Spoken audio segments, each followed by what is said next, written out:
What's up, college football fans and Mean Green fans? Sonoy Valente here once again with the Mean Green Show, and tonight joined by Miles, and we are going to recap this Southern Miss win, as well as talk about the rest of the season and just kind of, state where we think we are as a program and whatnot. But guys, before we get into all that, you already know the drill. If you're a fan of college football recruiting, the G5 football world transfer portal, coaching carousel, conference realignment, the list is getting longer by the day.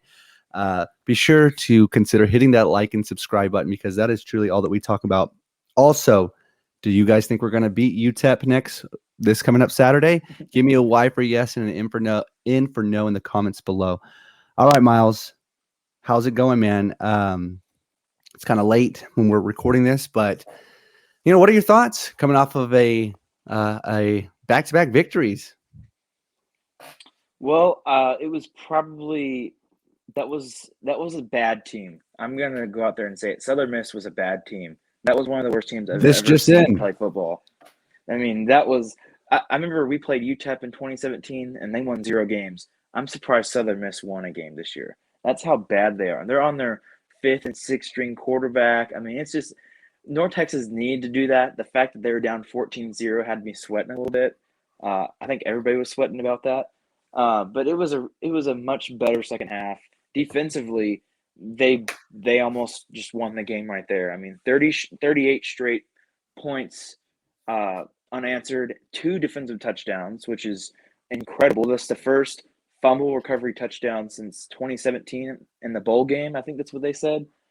So it was a much better second half, and that's what you need to do to bad teams. When you're just okay, you got to beat down on the bad teams like this. So it's a confidence booster. Now you go to UTEP, who just got pummeled by UTSA at home. I know we all saw that tailgate scene that they had there. My goodness. But this is a big game against UTEP. It's homecoming. I think Southern Miss is a big confidence booster. I think North Texas has a great chance this weekend, is what I'll say. Yeah, and Isaiah Johnson had a good game, and really the breakout game that I feel like came from Ikaika Ragsdale. And Yeah. yeah, just I've personally been high on him since his days at Bishop Gorman up in Las Vegas, that Mm-hmm. high school powerhouse up there. And I think yesterday he showed a glimpse of what at least I thought, he's capable of, and that's exciting. And 15 carries, 112 rushing yards, and 2 touchdowns, just to again his career day for sure. And then also, man, our guy Jason Pirtle, I mean, he's got there 4 receptions for 48 yards, and I know at least one of them came on a crucial 3rd down, if not a 4th down. I mean, I feel like he always makes those. We went for on 4th down a lot. I think we Yeah, were really ballsy out there. We were we going for it. were, we were. I liked it First play though. of the game, we were going for it. Yeah, I Except when liked we it. got airmailed, but yeah. Yeah, we can get into that here in a second.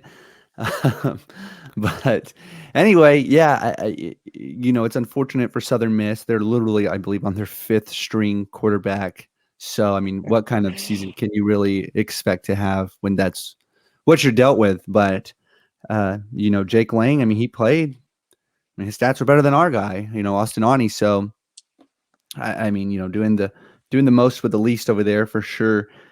But yeah, win's a win. And yeah, when we were down 14, I tweeted out, is this going to be another UAB game? And dude, we don't really have a history of coming back from behind. So maybe, trying to be as optimistic as possible, that maybe that'll help, in these next 2 games. If we go down, there's hope we can come back because we did it. And, but yeah, not trying to turn this into a bash Ani segment by any means. And, he won. We won, and he was a quarterback, so that's good. But yeah, definitely had some missed throws though from him, and that one interception that was very costly. But yeah, I mean, what are your thoughts on we see, and ourselves included. I mean, we're emotional, and I feel like it's so easy to blame the quarterback and whatnot. But what are your thoughts on the quarterback room? I mean, I mean, if there's any even thoughts worth mentioning to have. If there's not, we can just skip over that. You can just easily say no comment. Well, I'm gonna have a comment about everything. You know that. I Uh, know. I think that we're not really seeing. I mean, they're just not playing as consistent as we want. But luckily, the running backs are completely taking over, and that's what I was expecting to happen, even when Attaway was originally going to be healthy until he tore his ACL. But I don't know. I just feel like when he got benched in fall camp, I felt like that was he just lost confidence. I felt like because when you got Reuter in there, and then Reuter said all that stuff for SMU, and then he sucked against SMU, and then he lost all his confidence. So I feel like it's just they weren't really prepared for the right moments, and in the end, you don't have Jalen Darden. That's probably the biggest thing from last year. Jalen Darden helped pad Ani. I'm not going to sugarcoat anything. He helped pad Ani. He helped pad the North Texas offense last year. I mean, what did he score, like 20 touchdowns, 19, something like that? He was just unbelievable, and I think that's another reason why Ani's just not as consistent, because he doesn't have a player that is experienced as in Darden. I mean, because look at the starting wide receivers. You have Rod Burns, you have DeTravion Brown, and you have I just had it Basically, Jason Pirtle. Might as well call him a starting receiver. Jason by the way. Pirtle. I think yeah, you call Basically, Jason Pirtle the starting receiver too. So those are your three. I guess you could also count Ward. Damon Ward. Yeah. I guess you can count those four are your main receivers, and they have had 0 years. Pirtle is the only person that has experience. So really, you don't have a whole lot of reliability in some of those guys yet. But that's going to change over the years, and they're looking better and better each week. Brown had a great game. I think he had, what did he have? 4 catches for 85 yards. Jason Pirtle had another great day, like you said. So it's about, I think it's the experience for this game and from past games is going to help them in the future. I think the Murphy twins' dad said it on Twitter on Sunday. He was like, the experience is, and not the experience, the talent is incredible. And I think Ani will only get better because his wide receivers and his weapons and his offensive line and everyone in that room will continue to get better, assuming they develop more in the offseason. So I think he still can be a good quarterback, but he's on the test because UTEP's defense is pretty solid. UTSA's is hard to stop. UTSA is a different level. I think here's the regular conference USA, and UTSA is way up here offensively and defensively. So I think this will be a bigger game for Ani. I think he will come out of his shell. I feel like he will. I just feel like there has to be a game in the season where he actually plays really, really good like last year. So I just think it's a confidence in both of them. Both of them, I think, lost confidence. And hopefully it's coming right back, and they can finally get more consistent and not just rely on the run game, because Torrey's getting roughed up back there. Yeah, very much so. And Coach Will Hall, the Southern Miss head coach, he made a comment. I don't know if you saw that or not, but it was very complimentary to our running back room and Coach Cobbs and the job that he's doing. But he said they haven't seen backs like that since they played Alabama. Obviously, that's very high praise. And he compared us to Alabama in 2 statements. That's incredible. I think we're man. Did they drug test? Did they drug test him? Like, I think we need to go back to the SEC. Take away Texas. We're bringing North Texas into the SEC. Yeah, we're doing that. Holy crap! Is Will Hall on drugs? I mean, I knew the running back. Will Hall he's a very critical person. I think he is over the top half the time, which I think he's over the top this time, because I don't think we're near it at all Alabama's level. But at least he's straight up. I mean, him and Coach Luttrell are going to be straight up to your face. They're going to say, we suck. Well, mainly Hall. I mean, he said that I'm the worst coach in this football program's history. So that's something. But I mean, in all honesty, I kind of feel bad for Southern Miss. I really kind of do. Oh, yeah. No, seriously. And they're about to get thrashed next week. So UTSA is going to lay into them like nobody's business. I feel I'm not going to watch that. That's going to be a bloodbath, and I just feel bad for them. I mean, maybe Jake Lang will turn up. Maybe, maybe. Who knows? And man, the defense though. I mean, Grayson Murphy or Gabriel. I think it was Grayson. You got his first defensive. Yep. Yeah, his first defensive touchdown. That's awesome. Who got the other ones? It Tyreek Davis? Katie Davis. Katie Davis. Scoop and score Katie Davis, yeah. Yes, man. The defense was, the defense only allowed 1 score. I mean, the other one was the pick 6, right? Yeah, and they only allowed the fewest amount of yards, I think, since 2014. I swear I saw that. Yeah. think Quinn Shample retweeted it, but they played really well in that second half. They shut them down. They could not do anything. Frank Gore Jr. Could not do anything. It was just they looked like they were a little bit chewed out at halftime, and they got it back into it. So I'm really glad to see. Even though Southern Miss's offensive line has given up like 45 sacks this year, that's still a good sign, and it's going to give them more confidence going into UTEP. And this has been the whole problem. They just don't have enough confidence. When you get beat down, like against SMU, and when you're seeing all these big guys, and then you go out there and you whoop up on the bad teams, I think it'll help you down the road. And Yeah, it it should definitely against builds UTEP because momentum. UTEP is just overrated. Yeah. So, and we don't want, win is a win. That's awesome. We've got 2 in a row now. That's great. We got to be grateful for what we have. But, obviously Southern Miss on a down year, just it is what it is.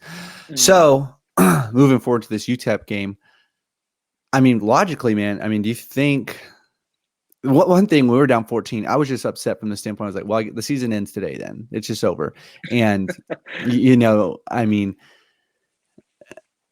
whatever, but they kept it up. They kept it. It is alive. I mean, again, is it insane for me to say this? Yes, but I mean, bowl hopes are still alive. I mean, just factually speaking, they are. Like, I mean, just from the number of games left that we could win, they're still alive. So whatever.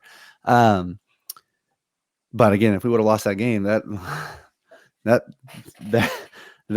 have been whatever, man. I got to watch what I say. No words. I don't think we would have had yeah, a podcast if that happened, because yeah, that would have been the epitome of brutality. That would have been awful. yeah. But if you can ring off 4 straight wins going into UTSA, now UTSA, I'm not gonna lie here. Okay, well, let's pump the. Let me slow you down for a second. I'm sorry. We're not gonna beat UTSA. You gotta stop. Sincere McCormick ran through them like butter. Their defensive line gives up like 10 rushing yards. They're basically the G5 Georgia. All right. Well, I know, but for UTEP, one game at a time. What are your thoughts on this UTEP game? Well, Brett was going way ahead of us, but yeah, I think that I don't know. UTEP is just a weird team. They have most of the players back from last year, and last year they just I don't know, something clicked in the offseason, and Dana Dimmel really brought a good staff in. So it's going to be they're more of a running team, and I think that we're going to have to play to our strength, which is run defense. And offensively, you just got to run. The whole point of this game is just going to be running the ball and stopping the run. Because if we can't run the ball in this game, I think we're going to be very screwed. Now that's a bold statement because I think Ani is going to have a solid game, but good overall, I just see North Texas with back-to-back wins. You have a lot of confidence going in this game. Running backs, I mean, you have 4 running backs that are doing really, really good with Adai, Johnson, Ragsdale, and now Torrey, who's he's getting overshadowed right now by Ragsdale and Johnson, but that's great. So I don't know. It's going to be a weird game, but I feel like North Texas has the definitely they're going to pull this off. Good news, bad news. It just feels like it's destiny. Absolutely. And yeah, so good news, bad news. Last year, the score was 45-43. Obviously, we came out on top. Good news is Ani passed for over 300 yards and 5 touchdowns. Bad news is 4 of those touchdowns went to Jalen Darden and 173 yards of that was also Darden. So we'll see, man. But I mean, if Ani can put together, hey, man, even a 250-yard game and maybe 2 touchdowns in the air and no picks, and our defense can hold solid. Cannot stop UTSA's run game. I mean, if we can just do the same thing we've done in the past few weeks, we're going to win this game offensively. Because since I guess you could say Missouri, it's been the defense has been making better plays, but the offense is not helping them with scoring. And I think now, if you can just consistently run the ball with you have 4 running backs, you have 4 options to run the ball very well. So it's all about getting the offense more on level with defense, and I think they're going to do that. There's just more intensity right now, and I feel like that's going to happen. We're going to beat UTEP, and I'm going to be happy going to FIU. For better or for worse, man, I may quote you on that. What you just said is we're going to beat them offensively. I may tweet that out right when we get done here and just see We're where going that to takes. beat them. We're going You to. I that can came tell you out of that your now. mouth. That came out of your mouth. So We're we're going to beat hey, I UTSA mean, eventually. I think it's just I- whatever. Anyway, I will tweet but right now. I'll tweet. we'll get on it. Anyway, so yeah, but there's definitely a shot, and it would be fun to go into that UTSA game with a potential 4-win streak if we could beat UTEP and then hopefully beat FIU in Florida. So we'll see. But some quick other tidbits that we'll talk on really quick is Upton Stout in the transfer portal. The transfer portal gives and takes away. So that's unfortunate. I've heard from a multitude of different people that are close to the team saying he's a highly talented player. And Oh, for sure.